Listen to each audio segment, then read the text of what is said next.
Forget gurus. Forget anyone claiming to be an online business expert without going through the challenges of entrepreneurship themselves. The Real Money, Real Business podcast is here to prove the best insights in online business comes from your fellow online business builders. We dig into stories of entrepreneurs selling their business on the Empire Flippers marketplace so that you can learn how they made their business profitable, how they overcame obstacles, and what lessons they learned in their online journey. If you want to take your business and your knowledge to the next level, you've come to the right podcast. Let's get started. Hello everyone, Craig here with another great business to discuss in this episode of the Real Money, Real Business podcast. Today's guest is Howard, and he's selling his Amazon FBM, e-commerce and wholesale business on the Empire Flippers marketplace. So welcome to the show, Howard. How are you doing today? I'm doing great, Craig. How are you? I'm doing fantastic. Thank you for asking. And I'm looking forward to talking more about your business. But before we dive in, let's go over a brief summary of the business. It's an Amazon FBM, e-commerce and wholesale business in the home and kitchenware niches created in September 2013.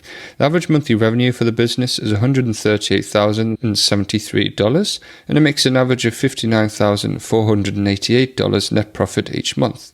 For everyone listening, you can visit empireflippers.com/marketplace and search for listing 47689 to learn more about the business, or you can unlock this listing to start your due diligence if you're interested in purchasing this asset.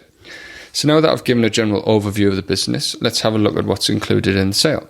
We have the Amazon Seller Central account with 366 SKUs approximately and 70 products across all platforms.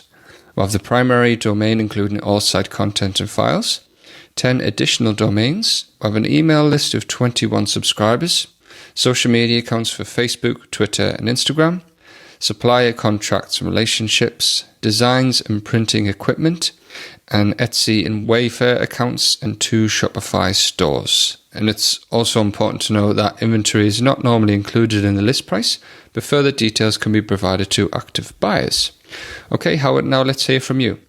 Can you tell us a little about your background in building and running online businesses? Yes. In 1999, we opened up a girls' online sporting goods. So that's pretty much near the beginning of e-commerce. And we grew that business, through specialty sports like lacrosse and field hockey and volleyball.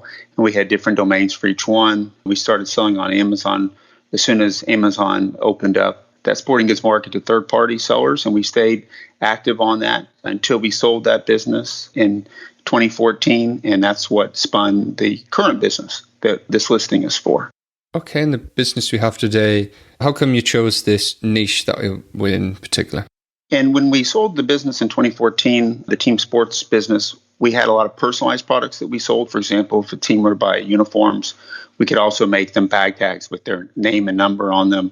It was a small piece of the business, and the buyers of the sporting goods business thought that wasn't something they wanted to take on. There was already enough in that business to keep them busy. So we spun this little piece off, and we slowly grew it until Amazon decided to open up Amazon Custom, which allows people to see in real-time personalization. And once we started participating in that program, this business really took off.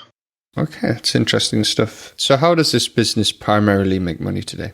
Sure. So we have about 4,000 designs that are just stored art files, and we have these listings available. And when a customer finds one of our designs, we have blank products on hand. They place the order. We create the design on the product, and we ship it out directly to them. We do this both for Amazon as well as our Etsy store, work with some wholesale accounts as well. And that is how we drive our income. Okay, and can you tell us about the sort of how this business developed? Did you start in Amazon and then branch out to e-commerce and go into wholesale, or how does the growth of the business look? We feel like they're all important. The retail obviously is better than the wholesale, just in terms of revenue standpoint. Amazon and Etsy are very unique in our wholesale accounts, even some mail order catalog. So I feel like we kind of have all the bases covered. Some people still like to get a catalog in the mail and place an order. The Etsy and the Amazon customer, we feel, are very unique. We don't feel like there's a lot of people doing both. So the opportunities to grow are all unique in those different areas. Amazon is obviously Amazon, and there's just a lot of growth in terms of marketing the products that we have, as well as new products that could be added to business. Okay, let's talk a little bit about those growth opportunities. If you were to keep the business on, what are some ways that you would try to grow it? One of the things that I just haven't really had the time to work on is marketing our products. For example, I don't think we posted to social media for a couple of years. Our advertising, I just don't really market it at all. I'll put a little money into a campaign and just leave it alone. I don't work on the optimization or adding videos. So there's just the existing products, there's just a lot of opportunity to grow that. There's so many new products that have come on the market. We currently on our Amazon don't sell any apparel. T-shirts would be a big opportunity. And even things that we don't do, for example, laser engraving has become a very popular. Everything we do is personalized, which people love. People love getting things with their names on them. But there's a lot of other ways to do it, and it would not be very hard to either add different products. But honestly, I feel like, new designs is an easy option, but just marketing the products we already have, I think we, sell really 10% or so of the products that we have. So it wouldn't be very hard to grow the business with what we've already got in place.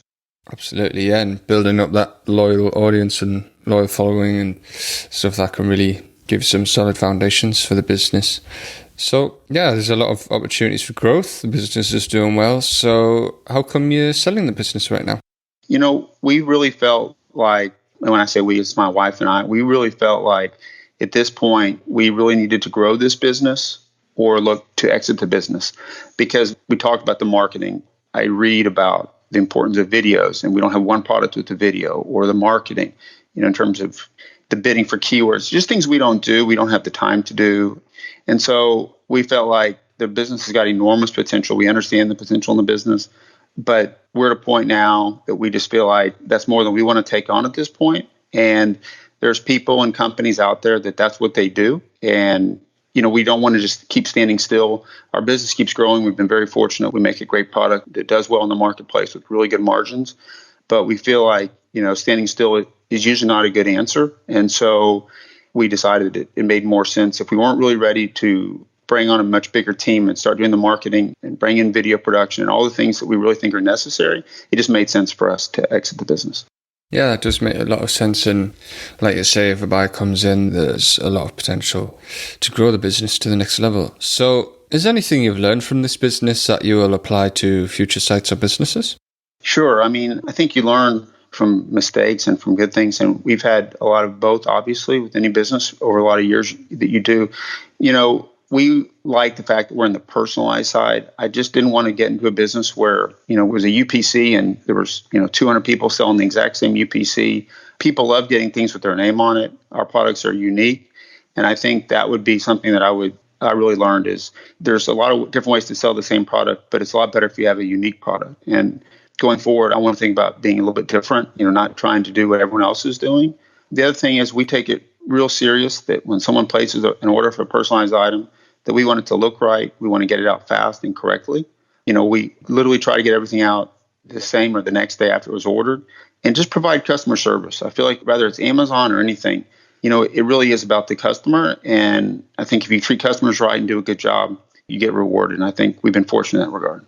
Absolutely. Yeah. You remind me of a seller we had before who grew to like 100K plus business, and they said that they didn't do any marketing. It was just all customer service, providing a great, excellent product. And that was a great way for them to grow their business. Was there anything you tried with this business that didn't work out for you? Well, I'm not very good at some of the advertising. So sometimes, I would just say, put in a budget for some money and then we wouldn't really get much results. And so I would say what really didn't work for us was just trying to not try to kind of have a hands-off approach to the marketing. Didn't really pay off for me very well. And so we just kind of stopped doing it other than a very tiny amount because that didn't seem to work. But in general, the other thing that hasn't worked for me was we would put a new product up on Amazon, for example, and we wouldn't try to do any kind of advertising and marketing. And it wasn't necessarily, build and they will come. Sometimes you need to work at it. And we have a lot of items that I think are awesome that we've never sold one of. So, we might add 100 products and I may like 10 of them, but we may start selling 5 of them like crazy and we never sell the others. So understanding maybe what works, what doesn't work, ironically, something that I would say I didn't do very well because we have some great products that no one's ever seen. Absolutely. Yeah, that makes a lot of sense. So what about the sort of day-to-day work that you carry out in the business? Can you describe the type amount of work you do on the site for maintenance? Sure. We're a little bit unique that we ship all of our products from our facility because we make them. They're all custom made. It's a pretty easy process. Literally, we pull up the file, we add the personalization, we produce them, and we ship them. We have people that do the production side and then 2 people that do the graphic side.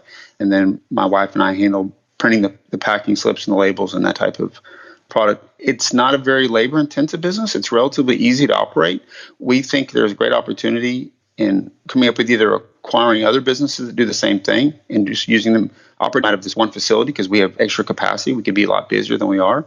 So obviously there's no business, there's no work required, but it's not as intensive as some people might think, being that the items are personalized. So it's relatively easy business to operate. Even though we have a lot of SKUs, they're all just residing, digitally. So we just have blanks that when we get an order, we, use a blank. So we don't have to stock, thousands of SKUs. Our whole stock room is probably 150 square feet. So that makes it a little bit easy than having to stock 4,000 or so SKUs. Absolutely, yeah. Sounds like you've got some solid processes in place to be able to produce quite a difficult item to produce personalized. So as for a buyer taking over the business, what skills or requirements do you think there are for someone who's not familiar with this niche or business model? I think understanding Amazon and Etsy is always a plus, whether you bring in the right people or it yourselves. But then in terms of specifically to our business, the business can stay or it can be relocated.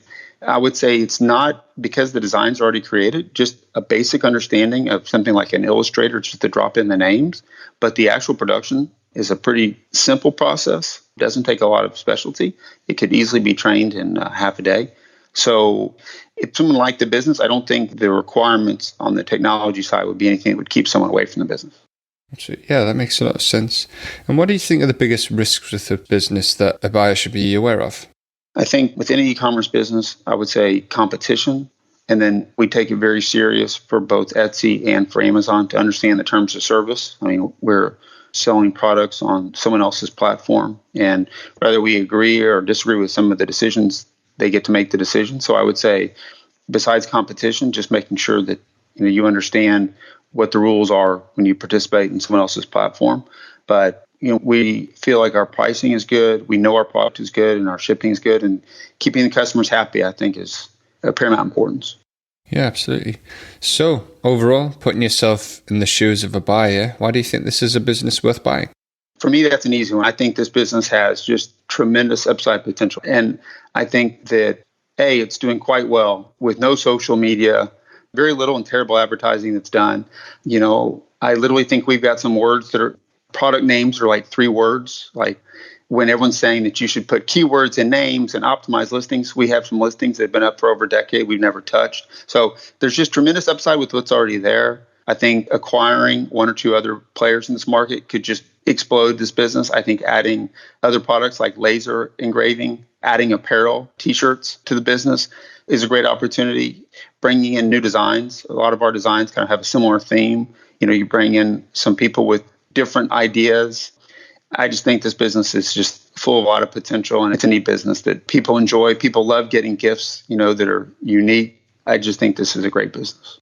Absolutely, yeah. And it's grown to this point with very little marketing, which shows that it's definitely a popular product that you're providing. So, really good stuff. Regarding the sale of this business, would you commit to a non-compete?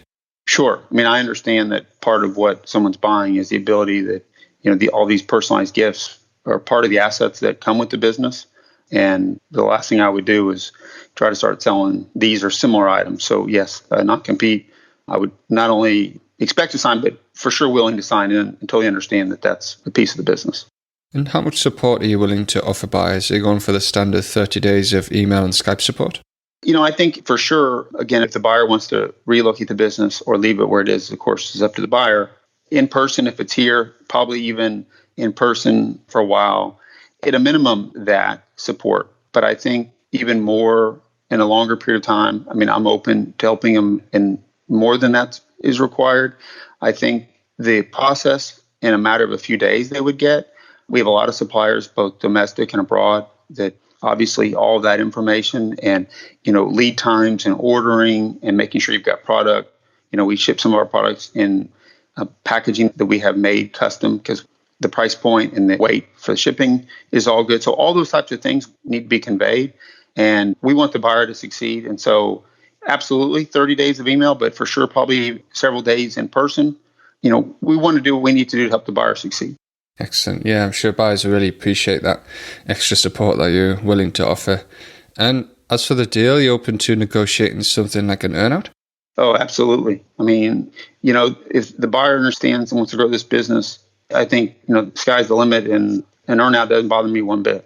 Okay. Is there anything else you'd like to share that I might have missed? No, I mean, I feel like we covered the business pretty well. I guess I'm open for, going forward if anyone has questions after the fact. But no, I think you've asked some great questions, and hopefully I've covered them well, and I think you've got it covered. Brilliant. Well, thank you very much for your time, Howard. It's been great talking to you. Great. You too, Craig. Thanks, and take care. All right, everyone. Thanks for listening. To learn more and see if this listing has already been sold, head over to empireflippers.com/marketplace and search for listing 47689. If you're watching this on YouTube, click the link in the description to go straight to the listing. Once you've unlocked this listing, you'll be given everything you need to know about this business. So until next time, enjoy your digital journey.